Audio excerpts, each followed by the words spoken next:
This social media platform is a Russian state-owned alternative to YouTube. The Kremlin has been promoting the homegrown network Rutube as part of a battle for Russian users and their minds.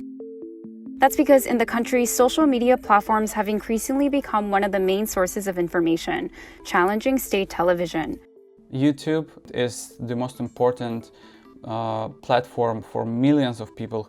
So we examined the Russian video platform at the center of the Kremlin's push to attract users away from foreign networks, limiting their access to independent news during the war in Ukraine. Owned by a Russian state company, Rutube is a video platform almost as old as YouTube and visually very similar to it. And the Kremlin has been outspoken about its potential. У Рутуба есть будущее, туда будут вложены деньги. Since the war in Ukraine started, YouTube has been one of the last sources of alternative news in Russia. That's because Instagram and Facebook are blocked in the country.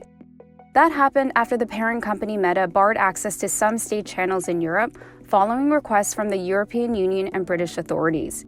YouTube remains available in Russia, but there are concerns about its future there, especially after the Kremlin and Rutube have been on a mission to draw people away from the American network.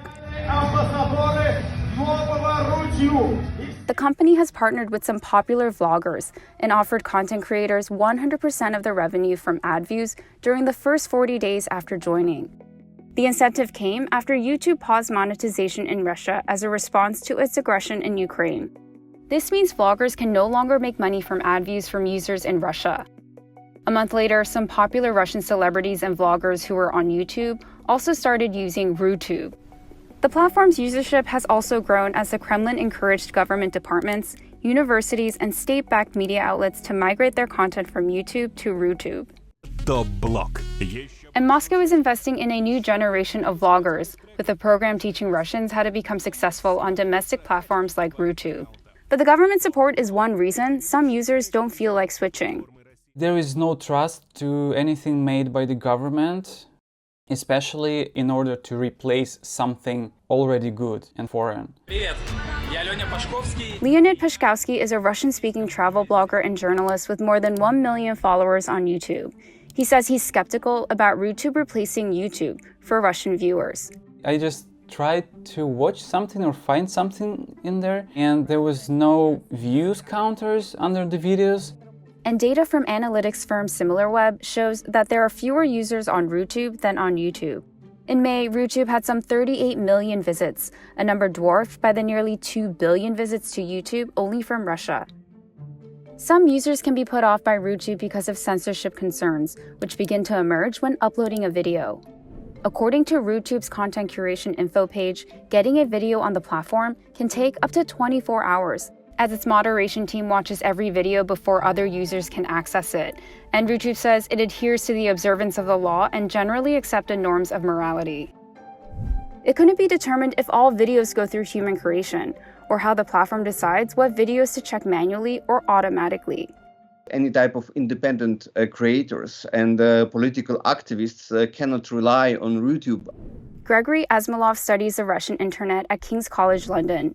He says even if content that's not aligned with the Kremlin's rhetoric made it onto YouTube, its algorithms wouldn't promote it. And that's why YouTube is used by those who are willing to find some kind of space to express their voice. YouTube also curates content. According to the company's community guidelines, its policies prohibit hate speech, misinformation, and harmful or dangerous content. YouTube also says it uses human moderators and an upload process that automatically screens for potential issues before posting. But the uploading time is faster, and the company says it can take anywhere from a few minutes to several hours based on the file size and bandwidth. YouTube didn't comment on its content moderation criteria and the challenge from Rutube in Russia. YouTube definitely is still serving in Russia. The American tech giant has said it's important to let people in Russia have access to independent news. YouTube will be blocked. People in Russia will be closed in a bubble of just Russian information and just propaganda. Rutube and its parent company Gazprom Media didn't respond to a request for comment about censorship and view count concerns. The Kremlin said its promotion of Rutube started long before the conflict in Ukraine, as it's always seen the potential of the platform. As Rutube tries to gain momentum and take on YouTube, Internet media experts say it'll require a really important quality that's one of the most difficult to replicate. That lacks the global spirit of user-generated content that you can see on YouTube. Therefore, we can see that YouTube continues to be extremely popular in Russia, and Rutube is not able to replace YouTube as a local alternative.